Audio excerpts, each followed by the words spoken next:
ବର୍ତ୍ତମାନ ଭାରତର ସମସ୍ତ ନାଗରିକ ସମାନ ସମାନ ଦେଶ ଏବଂ ସମାନ ଅଧିକାର।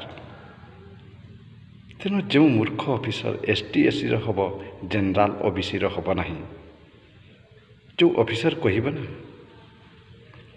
ତାକୁ ସଙ୍ଗେ ସଙ୍ଗେ ତା'ର ଭିଡ଼ିଓଟିଏ ବନା ଏବଂ ଭାଇରାଲ କରିଦିଅ, ସେ ଜାଣିବ ମଜା। ଆଜିକୁ 80 ବର୍ଷ ହେଲାଣି ଖାଲି ST/SCର ହେବ ଜେନେରାଲର ହେବ ନାହିଁ। ଆମେ କ'ଣ ପାଣିରେ ମୁତିଥିଲୁ?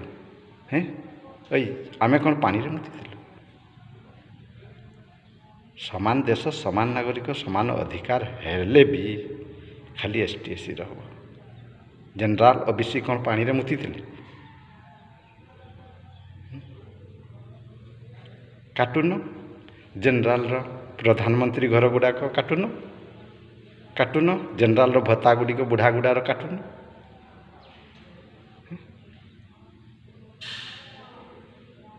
ତୁମମାନଙ୍କର ସେତିକି ଦକ୍ଷତା ନାହିଁ। ଜୟ ଜଗନ୍ନାଥ।